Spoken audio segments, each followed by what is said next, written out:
Welcome to the Conscious Pivot Podcast with international speaker, business mentor, best-selling author of Pivot, and your host, Adam Markel. The Conscious Pivot shares the stories and wisdom of people who have successfully reinvented some area of their business and personal life. You'll gain powerful insights into how you can fully embrace new opportunities, increase your performance, and master the art and science of innovation and resilience. So please join Adam as he guides you on your conscious pivot.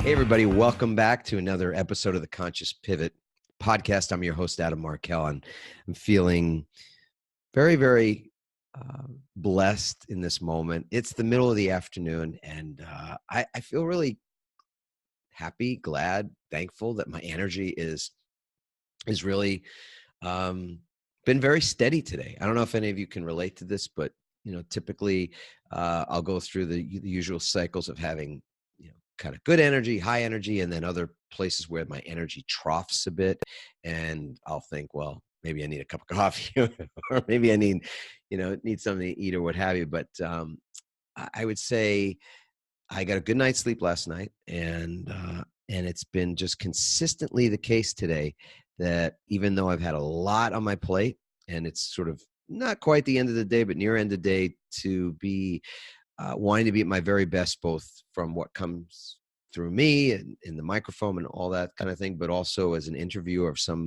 someone whose message and whose work I really want to feature. We wanted to have this gentleman show up and speak and be interviewed on our podcast, and I want to be my best for that. So I think we all can identify with wanting to be our best, and then finding that throughout the day maybe we're not quite there. Like if we were Olympic athletes and we're about to run the 100-meter or do something like that, we'd be much more focused on how it would be for us to be at our best and what it would look like beforehand and all that kind of thing.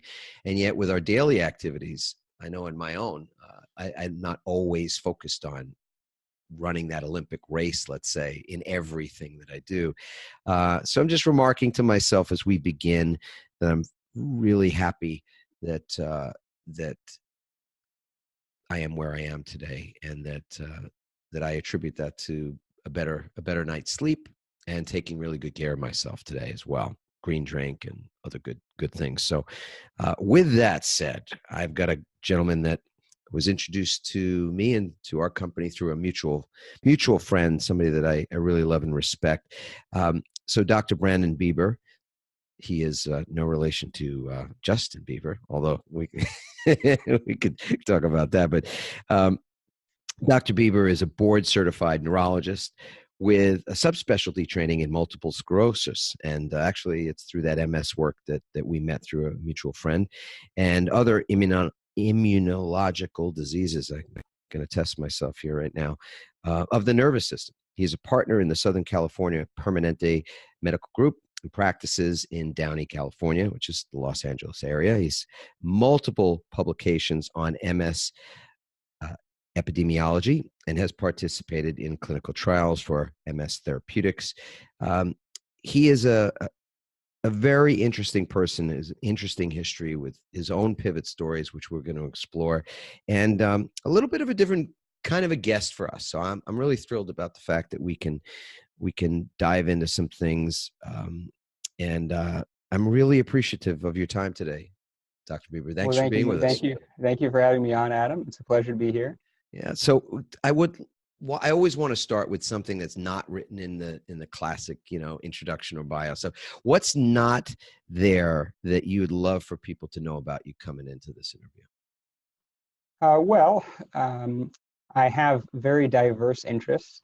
I like to play chess. I do some circus arts, like juggling and unicycling. If you watch any of my YouTube videos, sometimes I'll splice in just 5 seconds of me juggling. And I kind of got back into that after many, many years. I have a 1-year-old and a 3-year-old. Just like you, I also slept very well last night. But if you talked to me yesterday, I wouldn't have said the same thing, because I've had some long nights, both having young kids and being on call. And very recently, in the last few years, I got into the social media thing, because although I don't have a particular interest in being an academic neurologist and sort of trying to do dense research and increase our understanding of the disease piece by piece, bit by bit, I really have an interest in interacting directly with the community of people with multiple sclerosis and other neurological diseases, and people who are interested in psychological resilience.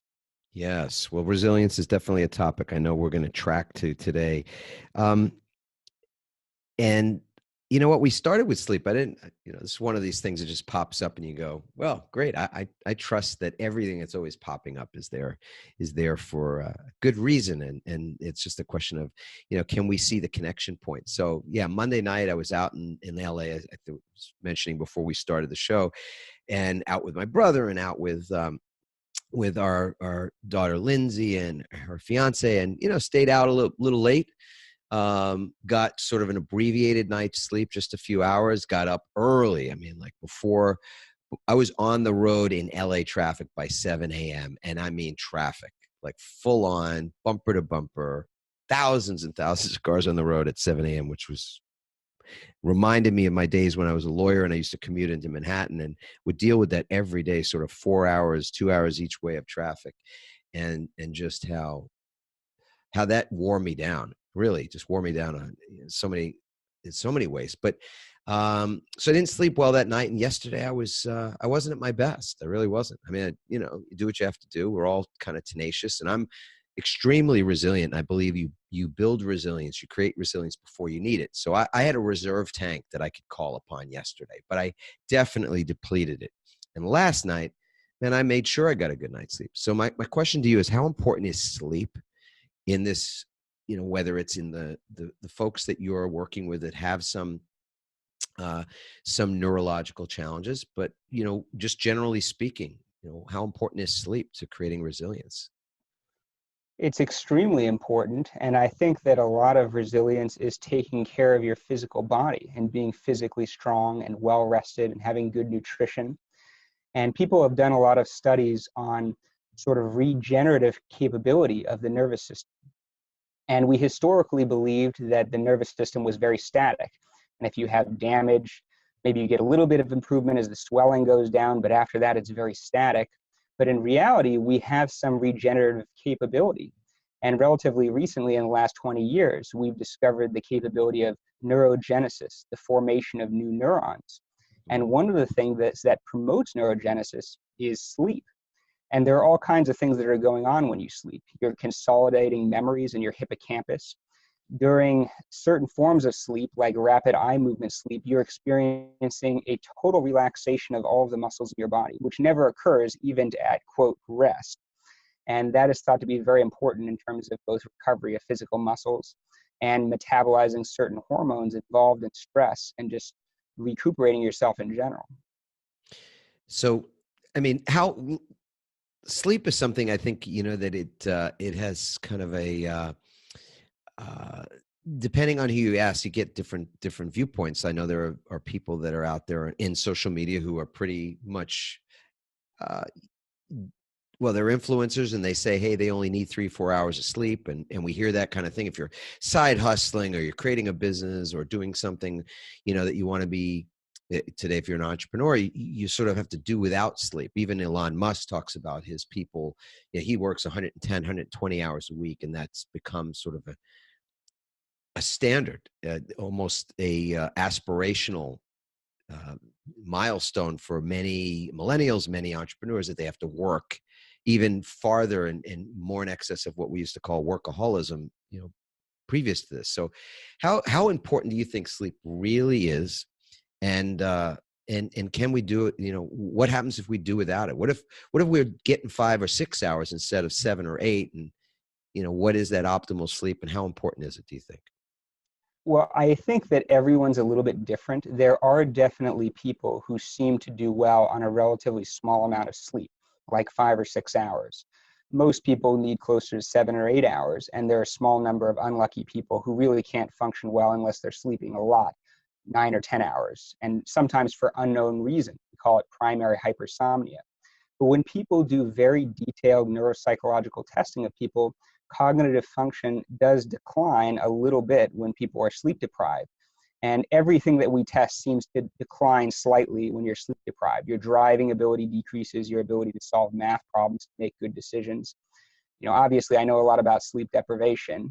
As a and doctor. I remember Yeah, I remember when I was a resident, Yeah. there used to be a rule where you couldn't work more than 30 hours straight. That was the maximum. You have to send the doctors home after 30 hours. And I was doing a rotation. I won't name the department because I don't want to make anyone look bad.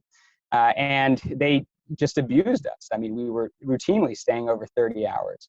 And I just remember this one night on call, I had a list of patients and like a bunch of check boxes and things you have to do.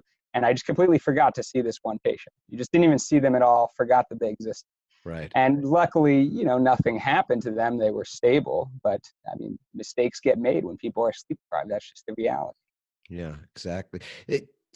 Neurogenesis. Tell us a little bit more about that, and things that can regenerate ourselves. Anything that we can do to regenerate ourselves in not just purely physical regeneration, but even our mental. And because most of the fatigue I find with people these days isn't like it was if we were working on the farm or they were out doing manual labor jobs where you were physically exhausted.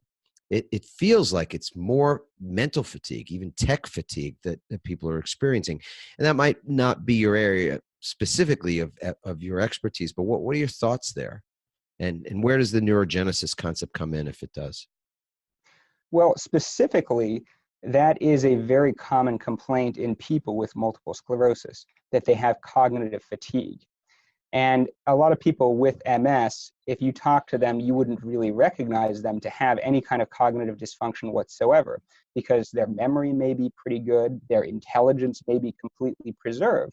But when it comes to things like doing multiple things at once, multitasking for long periods of time, that's when they may notice the problems. And it could be something very subtle and subjective, but it's very significant. People have a lot of problems with employment, even if they seem intelligent and smart. And what's happening is that people have sort of a metabolic failure of the brain, that you can't keep up with the pace. And if you have an injury to the brain, it's likely to make that worse. And it's seen in multiple diseases, people who've had strokes and people who have multiple sclerosis and various other degenerative diseases of the nervous system. And, the thing about neurogenesis, it's very interesting. That's probably the one thing that's going to help us repair injury that has been very long-standing and appears permanent. Our treatments of MS are a lot better in terms of our ability to control the immune system, because we believe MS is immune-mediated disease. But for some people, that's not really their problem. They're sort of stable. They're not really having a lot of active inflammation, at least not that we could see. But they want to repair injury that's happened in the past. Now, some of that repair may be related to the myelin, which is sort of the fatty sheath of the nerve fibers. The sort of good thing about MS is that people may have a lot of preservation of the axons or nerve fibers, whereas they have disproportionate damage to the myelin. And so there are a lot of novel agents, drugs, therapeutics sort of geared towards treating that. None that are commercially available yet, but probably will be fairly soon. But some people have damage to the nerve fibers themselves, and that's where future technologies related to neurogenesis may come into play. But based on the current research, the things that have been shown to increase neurogenesis are getting good sleep, regular exercise, training the brain, stimulating your cognition, and eating a healthy diet. There's some evidence that antioxidants like blueberries, flavonoids, and nuts are beneficial for cognitive function, for example. So brain health is something I don't know that everybody's thinking about it, but I think when you pass a certain age, maybe it's 40 or 50 or something, I don't know, when you begin first to think, geez, I was a little sharper, a little quicker or something like that, earlier on in life. I know for me at my age, I'm just like, brain health is everything to me. I want to make sure that with the pace of change, the pace of everything that's being developed all around me all the time, I want to be able to keep up and not just keep up. I really want to still be on my own growth edge, whatever the cutting edge looks like. So you mentioned a couple of things that are brain health related, like the sleep you're getting and some of the foods that you're eating. Are there other things that people should be thinking about or looking for to determine whether or not their brain is performing optimally, or whether there are some signs that maybe there's even something that they want to get sort of looked into? Well, one thing that you could do is actually test your cognitive function. And there are a lot of websites like Luminosity and Neurobrain. I can't remember all of them off the top of my head, and they can actually give you a score, and you can sort of test your cognitive function. The other thing that I should mention is chronic stress. There's, acute stress is sort of a natural reaction that we're supposed to have from an evolutionary standpoint. You're facing a saber-toothed tiger, or you need to chase down prey, and that's very normal. But like you were sort of saying before we started recording, chronic stress is a big problem. We don't get to rest a lot in our current society, and that has very deleterious effects on our overall health and our cognitive function, and probably our overall resilience. I'm really glad you brought that up, because this idea that that people or the ability to recover is the key to in much of the research to how you perform at higher levels, is the amount to which you incorporate recovery into the rituals for whatever it is that you're doing. So with athletes, for example, they have a recovery regime or routines that are built into getting back in, whether it's in the ring or it's on the the field of play or whatever it is, but they are routinely recovering. In corporate America, we're constantly in a do more with less cycle. So the amount of work only increases. The resources to support that work usually decrease. The time that we're given to perform things has also shrunk. And there are almost no boundaries between work or business and home. So whereas 20 or 30 years ago, rest was the weekend, right? Like you have a weekend and that's your time to rest. That's your R&R time. These days, there is no end to the week. So there is no weekend for many, many people, right? So the stress and the lack of recovery, I think, is, just as you say, the issue. But I'd love for you to explain, if you could, what does rest really look like? Because when I ask this question to people, they say, well, if I'm home, I'm not at work, I'm resting. Well, what do you mean? I'm not on my email. It means I'm resting. Well, what are you doing? Well, I'm watching TV, or I'm on my phone, or I'm on my computer. And I say, well, is that resting? And they go, yeah, of course it is. I'm not actively working. I'm relaxing. It's a way that I relax. But that begs the question: is the consuming content online, being on social media platforms, I won't name any, to single them out, but whatever those platforms are, watching the news, whatever your brand of the news is, right, on either side of the divide, will that equate to rest, in your opinion? Well, I think that you make a valid point that a lot of what should be our resting time is actually a very active and stimulating time. And what I would recommend is more of an active effort to specifically focus on the present and focus on rest. And one of the chapters in my book is about mindfulness meditation. It's sort of training your brain to specifically distract yourself from all of the troubles of the day and just appreciate what's right in front of you. What can you express gratitude for? And to really try to relax your mind and relax your muscles. You know what? We didn't at the beginning give the name of your book, but I'd love it if you'd share that with our audience. It is Resilience in the Face of Multiple Sclerosis. Okay, so someone that has MS or has a history in their family of MS, this is a book they'll want to check out for sure. Is it also a relevant book for people that don't have a family history and don't currently have MS? Well, I'd like to think so, because what inspired me to write the book is that I specifically tried to interview people who have a lot of problems. Multiple sclerosis is variable. There are many people who are marathon runners or high-powered CEOs, and you wouldn't know that they have MS by looking at them. But I tried to interview people who they have MS, they have a lot of disability related to MS, both the salient kind that you can see, like physical disability, abnormal speech, clumsiness, and also invisible symptoms like fatigue and pain that you wouldn't readily see but have a profound impact on people's lives. But I found, to my surprise, that a lot of people live great lives in the face of MS, or sometimes even because of MS. And I'll give you an example of that. One of the people I interviewed is Sandra Roscoe, and that's actually her real name. She's a fairly well-known political activist in the Tri-City area in South LA. And in the past, she was, are you still with me, Adam? Yes. Sorry about that. In the past, she was a healthcare administrator, and she was lively and ambitious. She loved her career. And she developed very aggressive multiple sclerosis very quickly and was severely disabled within weeks or months.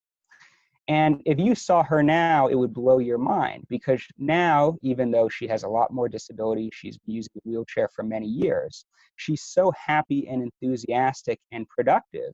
But at the time, she was severely depressed and was even institutionalized. She was institutionalized for depression. And she's kind of slowly recovered from that. And as you would say, she made a pivot in a different direction. And she wasn't able to go back to work, but she became a political activist. And she sort of found that she had new strengths and new abilities and new interests that she never even considered before. And there's a whole area of research related to this that they call post-traumatic growth. One of the researchers is named Tedeschi, and he studies a lot of people who experience traumatic events like losing a spouse or losing a job or coming back from war. And we all know about the negative things. We know about post-traumatic stress disorder, and we know about depression and flashbacks and all the horrible things that can happen. But it turns out that a lot of people experience something different, what they call post-traumatic growth, where people realize that they had abilities that they didn't have before. Sometimes they appreciate the little things in life more, like their relationships with other people. And sometimes people experience a difference in philosophy, or even a new religion, or a new, importance of religion in their life, for example. Kind of like what you experienced, when you were in the emergency room with the chest pain and everything like that. Post-traumatic growth. You know what? This is a term I've never heard before. And I think it's pretty incredible. So in real terms, what this means is that there's something that's happened, but you've gained something, meaning something that you might call negative, or something that's sort of hit you at a left field. It could be the loss of a job. It could be a cancer diagnosis. It could be, any number of things that we all have happen at times in our lives. But there's a tendency toward resilience being created. Is that the kind of growth that you mean? Exactly. And I'm not saying that multiple sclerosis is good, or that this kind of adversity is good. Of course, it's bad. And it may severely limit some of the things that you're able to do in life and change your plans. But you may be able to find something good in it, or to sort of use it to be more flexible in life and to develop new skills and to go in a direction you never would have gone in otherwise. So with Sandra, she got interested in politics, and she started going to city council meetings. She's very personable, and she made relationships with people, and she was actually able to really help her community. And she was actually pretty famous for a period because she was protesting the City of Bell scandal. I don't know if you were in Southern California at that time, but it was a huge scandal involving city council members in the City of Bell stealing money from taxes, basically pocketing it. And she did all kinds of great things for her community, and she's such a happy person and so productive and so fulfilled in life despite having MS. Yeah, I want to just sort of change the trajectory a little bit, which is that we often will talk about other people's pivots, and they're very instructive, obviously, to look at how something's gone in someone else's life. What's something that's happened in your life where the principle of post-traumatic growth came into play? Is there something like that is relevant for you? Well, when I read your story, it makes me think, I'm glad I didn't go into law, because it's funny, every lawyer I talk to is very unhappy, with few exceptions. So generally speaking, I'm happy with my career, and don't get me wrong, I've definitely had some rough times. Not everything about my career has been positive. But recently I've sort of realized that I don't want to just be a clinician. I want to be an author, and I want to write multiple books, and I want to be active on social media and interact with people and sort of contribute to the community of people with MS in that way. And I'm not going to do something like you where I try to make it my career. I'll primarily be a multiple sclerosis clinician. That's what I'll do for a living for the rest of my life, I believe. But I just want to have this separate thing on the side that gives me a lot of fulfillment. And it's been an adventure. I really enjoyed the whole process process. And like you talk about in your book, you turn the ship 5 degrees over a long period of time. It makes a big difference, and you're very far from where you would have been otherwise. Yeah, it's interesting like that. We often will tell ourselves, I know I've done the same thing, that there's there's sort of a sunk cost in doing something for a length of time, whether it's to be in a job for a long time or to be working a particular business plan or business model for some length of time, and thinking, I've got so much invested already, it's almost impossible for me to change or to turn the ship, like you said. And so those small changes make a big difference. And part of what I think we are all of us, looking to do is to return to a place that feels balanced in our lives. And I'm not a big fan of that, the concept of balance. Personally, I think of it more like harmony. And how do we return ourselves to a state of harmony when often we're walking around with that, as you said, those more prehistoric reactions happening inside of us, this sort of cortisol pumping through us, and we feel as though we're in fight or flight, and even to the point where we're not recognizing that some of those things are being triggered within us, and that disturbs our peace. It disturbs our sense of well-being. It disturbs our sense of being grounded. I'd like to, because this is a term that came up for me some time ago, and I want to bring it up and get your thoughts on it, which is homeostasis. This idea that from a physiological standpoint, or even a medical standpoint, that there's a balancing within our bodies, a return to something called homeostasis. Can you share a little bit about what's your understanding of that, and how important is it that we ourselves are returning back to a state of, and I'll say homeostasis instead of balance, but if you could give us your take on that, I think it'd be very helpful. Well, I think that, like you said before, you have a certain amount of mental energy. And if you're trying to put excess demands on your mental energy and you're not able to fill that tank by doing things like programming and rest and doing things that you enjoy and giving your body good nutrition and exercising regularly, then you're probably not going to be able to keep up with that demand. And I think that some people are stronger than others, but everyone cracks under enough pressure. And, you have your chest pain story, and a lot of other people have stories like that. But it may not necessarily be something so dramatic. It may be that your productivity is less at work over a long period of time, and you just don't have a passion for it anymore, and you just don't enjoy it anymore. I think that people underestimate how important happiness with what you're doing is in terms of something like success in your career or in an entrepreneurial venture. Like, for instance, if you had gotten into real love media thinking, I think there's a niche for, transformative speaking in the business world, right, but you had no particular interest in it, I don't think that you would be able to sustain the passion for it and put in the work and sacrifice over time to really make it successful.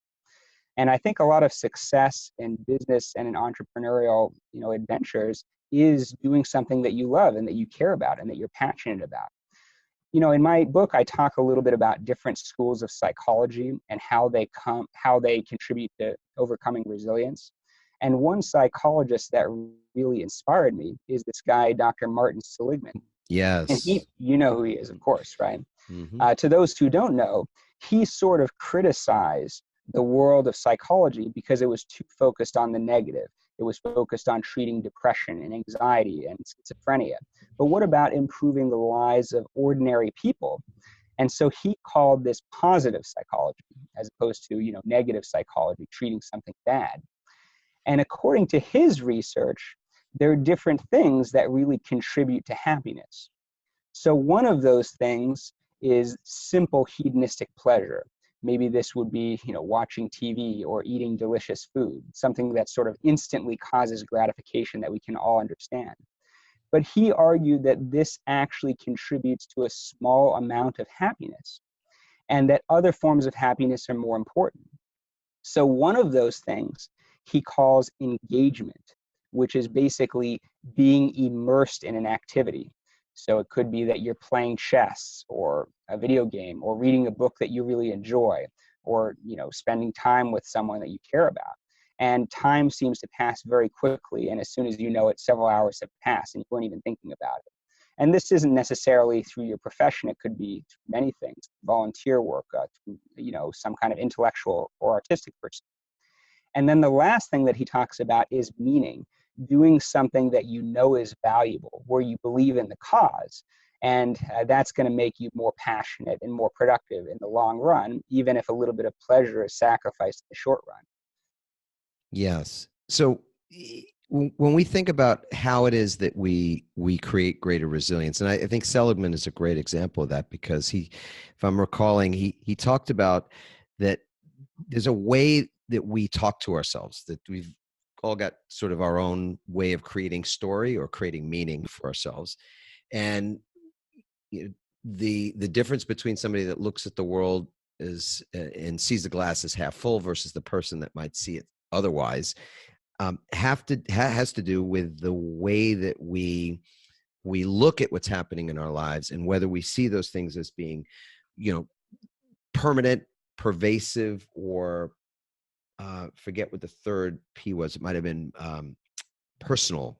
That there are people who look at things that are happening in their lives and they make meaning out of it, and some think that what's happening is permanent. Like there's something that they're experiencing that they can't change. Have lost a certain amount of control. That some people think that what's happening is a part of a pattern or a history that, it kind of, always happens. Like, this is my luck. This is my life, my lot. This is what happens all the time to me.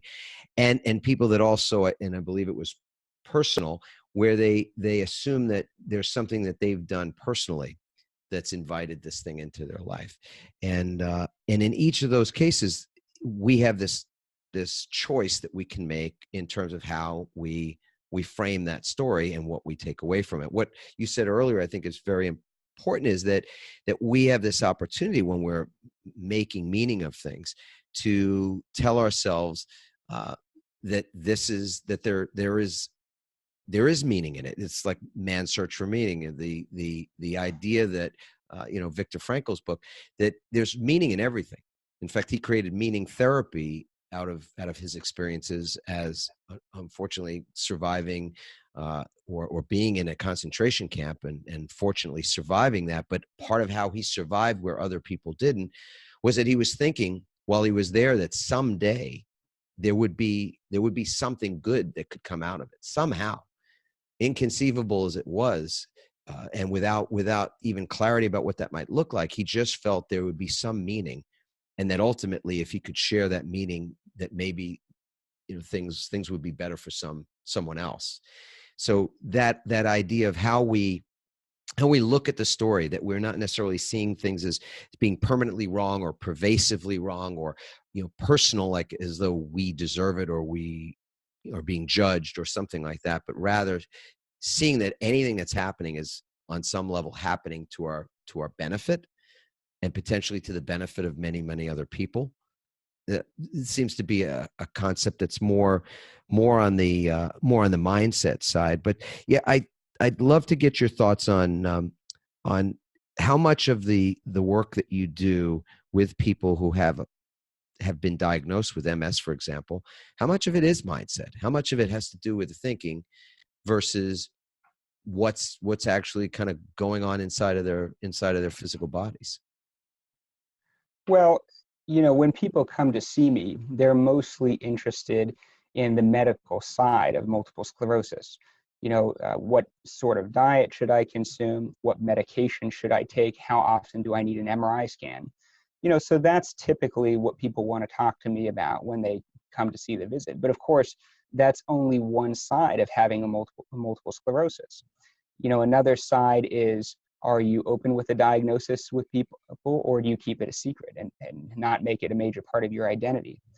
What are you doing at work to try to stay productive? Or are you on disability? Is that the best option for you, for example? Or how is it affecting your personal relationships? So it's a little bit hard to talk to people about everything. But I try to give people some words of encouragement the best that I can. And everyone's situation is a little bit different. But I do think that's a very important part of it.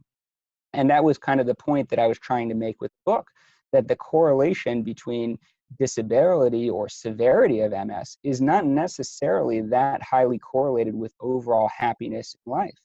That's just one aspect of life. It may make things more difficult, but it's amazing. People are incredibly resilient and they find a way to have a happy life, you know. And, you know, to give the example of Sandra, for her to get up and go to a city council meeting is very difficult. I mean, she has a lot of physical disability. She has a lot of fatigue. It's hard for her to get through a whole day. She wants to take a nap in the middle of the day. So it's a big deal for her even to do that. But because it's meaningful to her, because she cares about her community, because it's very important, even those painful tasks become somewhat of a pleasure because they're part of the pursuit of success. You know, I'm sure there are aspects of what everyone does that are not, you know, maybe the technical aspects of producing a podcast, for instance. But you get excited doing it because, you know what the end result is going to be and you care about the product, right? Or for me, maybe, you know, writing the book, a lot of technical aspects of the editing and stuff are difficult, but you get excited about it because you want to see the finished project and you love to see how it progresses. So that's what it's all about. Yeah. And our mutual friend, he's one of the most positive people you'll ever meet. He's got nothing but energy and enthusiasm for the work he does. And his mindset, I think, is that, you know, he's going to be delivering a TED Talk pretty soon. And part of what I know is on his heart when he delivers that talk is this message about your mindset, is this message about just how you approach things. But so you didn't really answer my question. Oh, sorry. No, it's okay. I'm being cute with you, but you know, it's like a counselor. You didn't answer my question, which was, is there a not so much is there a correlation, because I don't think anybody disputes there's a correlation now between your mindset and your what's showing up physically for you. But there are still some people that just, like you say, they go to a doctor and they go, you know, if there's something wrong with me, I want you to tell me what I can take or what I can do, what procedure, what medication, et cetera. And if you say to them, well, you know, you may not want to hear this, but the best work you could probably do for your condition, whatever that thing is to examine how it is that you know, what's your process for thinking through things? What's going on inside your head during the day? How often are you spending time in judgment of yourself or others? How much time are you not in peace? How much time are you angry? Where are you still rehearsing the grievances of the past, or feeling guilty, or feeling resentment, or any of those kind of things? I mean, I don't suspect that that's something that's really addressed in medical school that much. I know there was too many things to count that weren't addressed in law school, that didn't prepare me to do as what I ultimately learned how to do as a lawyer. I learned on the job in managing so many aspects of the client relationship. But so I'm asking you the question: what do you think is really true about the connection between the mind and what people are presenting in their physical bodies? You know, there is definitely some evidence that chronic stress is related to chronic diseases. And there's a plausible physical basis of this. When you have chronic stress, you have chronically high levels of adrenaline. This has various effects on the body, on your fat metabolism, a function of the immune system, and so forth. And so I think very directly, it is a factor. Now, it's a little bit unclear from the science how much chronic stress is contributing to multiple sclerosis versus other genetic or environmental factors. But even aside from that, I think that you really have to be a strong person to do all the things that you need to do to take care of yourself, to eat a healthy diet, to exercise regularly, even to comply to a medication regimen, to show up to all of your appointments and get your MRI scans and do everything that you need to do. I mean, life is complex enough. To have a chronic disease makes it even more complex. And you really have to be mentally strong to deal with all of that. And you're right, you know, in medicine, that we don't dedicate a lot of resources to that. But, you know, we have other people to help us. We have counselors. We can make referrals to, you know, give us a little bit of extra time and attention to those areas. Is meditation and mindfulness, so you cover that in the book as well, right? You talk about mindfulness. I do. You know, I manage stress and to ground yourself. But I think it's very valuable for a lot of people. Yeah. It, what do you, I mean, the visualization component of the healing process, or the process of, you know, turning around some physical challenge that people are having, medically, do you believe that visualization is a helpful tool? I think it's a helpful tool in that it's relaxing and it will give you that optimistic attitude. And that can only be good for you. Yeah, good. All right. Because there's a number of people out there that talk about being able to turn around some pretty serious physical injuries through their visualization process. And I don't know if it's something that you've had any experience with or seeing good results from, but is it more than just something that can't hurt, in your opinion? Well, I mean, I don't think it's going to cure everything, but I don't think it can hurt. And if it gives you a positive mindset and makes you more vigilant about other things than you can do, then I think it's a good thing. I wouldn't say that I've seen anything extraordinary from people who do this, but it's not necessarily a very common thing that people do on a regular basis. That's true. That is true. Well, when it comes to resilience, I think it's important for me to have rituals that help me to take better care of myself, be kind to myself, all the things that I know will work short and long term for me. What's a ritual, or some of the rituals that you are engaged in for yourself, and how do you see that contributing to your ability to just do more of what you want? Because as you said, you've got a full medical practice, but you also have this passion for writing books and reaching people in a different way. Well, one thing that I do is at the end of every day after my kids are asleep, I try to take a few minutes instead of moving on to the second phase of my day, doing whatever chores I need to do. I try to take at least 5 minutes to take a break and sort of separate the two sections of the day and to relax and sometimes do mindfulness meditation also. And the other thing that I do is once a day, I take a look at my electronic calendar. And I think not just about what I want to do today, but also what are my long-term goals? What am I trying to do this month sort of overall? And what is going to sustain me through the month? Like maybe this month that I could get a little bit more exercise, or spend a little bit more time with my wife or kids, or do meditation more regularly, just as an example. And I try to do that on a routine basis so I don't forget it. Yeah. Do you calendar pretty much all those things? Is that are you one to put your meditation time on a calendar? I don't put the meditation time on a calendar. That I try to do at a set time, like after the kids are asleep. Yeah, yeah. I find that everything that I can put on a calendar these days, I have time for. It's probably more of a time management tool or a priority management tool than anything else. But it really helps me at a point where I used to calendar almost nothing.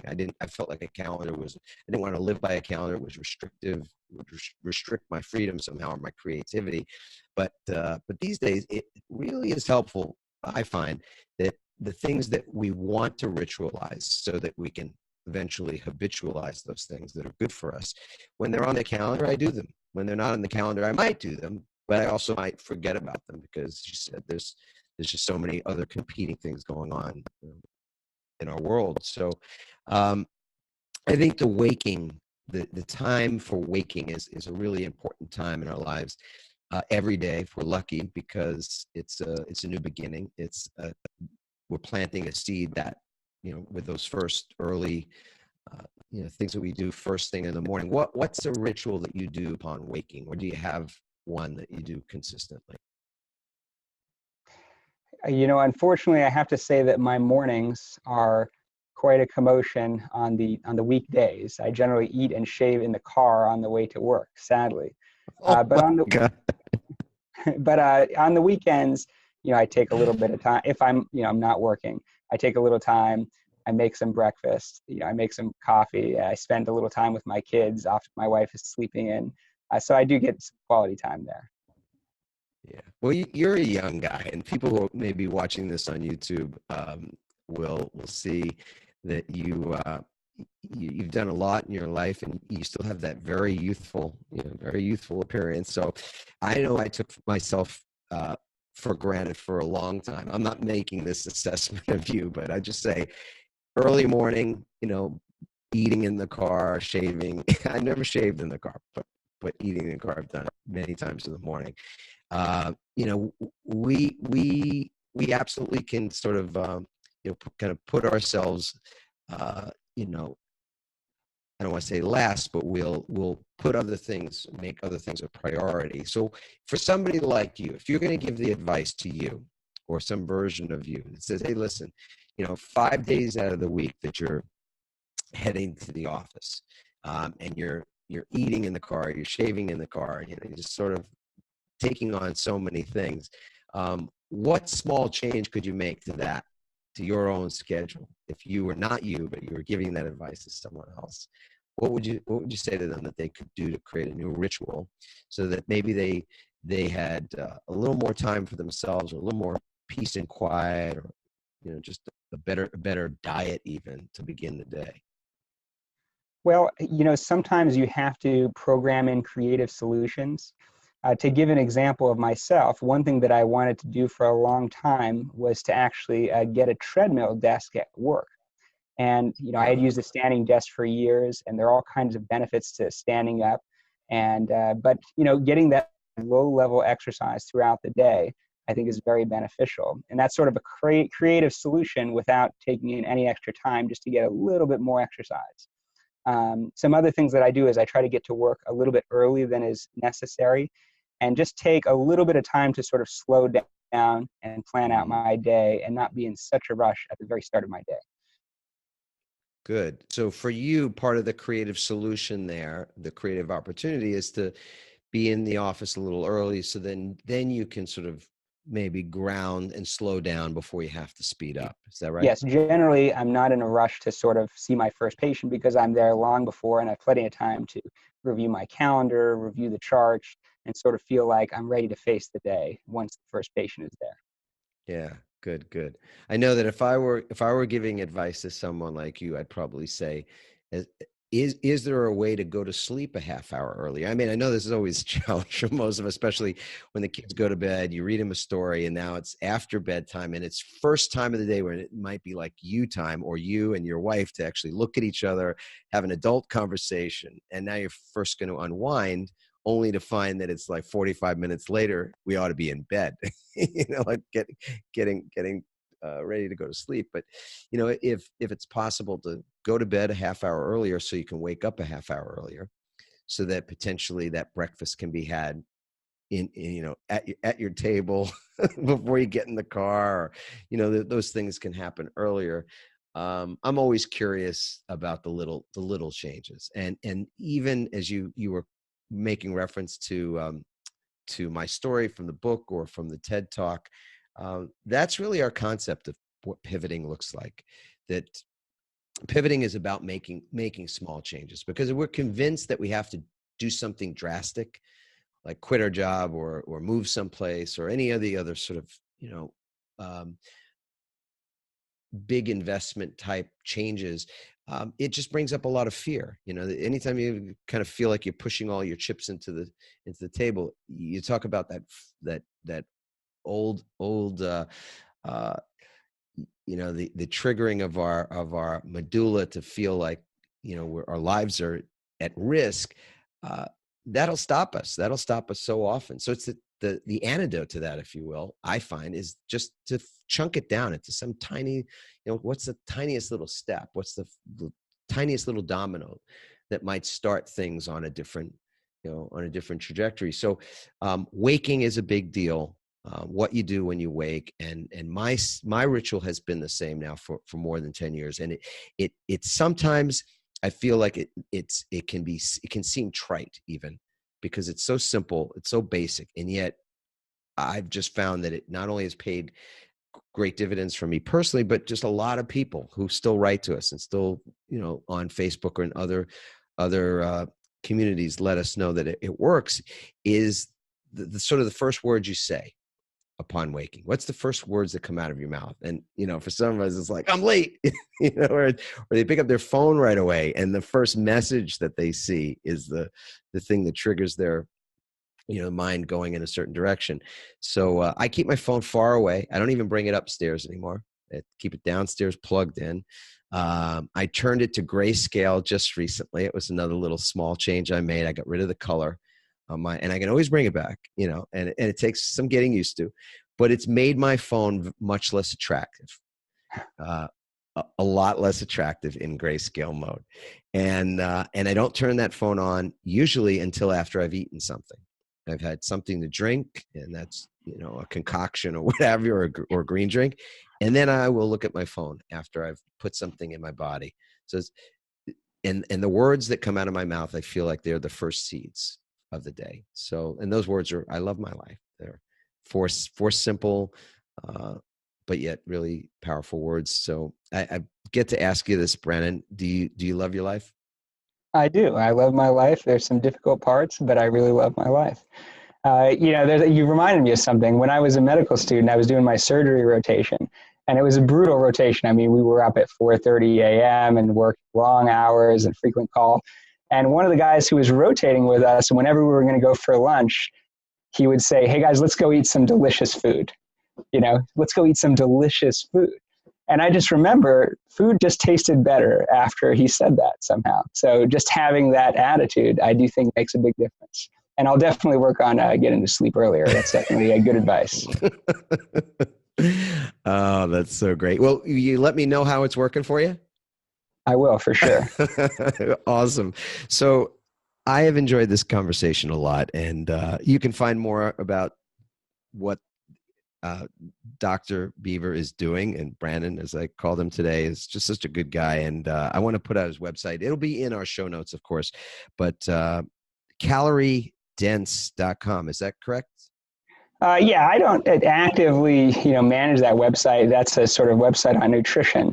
But if you want to check me out, you can follow me on Twitter at Brandon_Beaber, or you can search my name on YouTube. I make videos about multiple sclerosis. May not be too interested to a lot of your videos. They're a little more technical, but if you're interested, check it out. And you can certainly check out my book, Resilience in the Face of Multiple Sclerosis, on Amazon and other booksellers. Beautiful. Thank you for filling in that blank for me and for our community. We love to get your comments. I'd love to find out if you've got questions that you would have asked if you were in my shoes. I'm just coming to that now, that there's so many places we could have gone with this interview. And so anything that you would have asked Dr. Beaber, please feel free at adammarkel.com/podcast. Leave a comment. Let us know what you thought about the conversation. If there were questions you would have wanted to ask him, who knows? Maybe we can collect those questions and have a part 2. You never know. That would be fun. There's so many things yet to discuss, and I've really enjoyed the time together, Brandon. So thank you so much. Thank you for having me on, Adam. Yeah, beautiful. And for everybody else, I'll say ciao for now. Remember, tomorrow, do the same thing, man. Just wake up. And think about the first thing that you want to put into the soil of your mind. What thought and what words do you want to express out in the universe? And I will remember now the story of you in medical school and that friend of yours saying, "Hey, let's go get some delicious food." Yeah. We're getting on dinner time here, so I'm going to go get some delicious food right now. Ciao. Sounds good.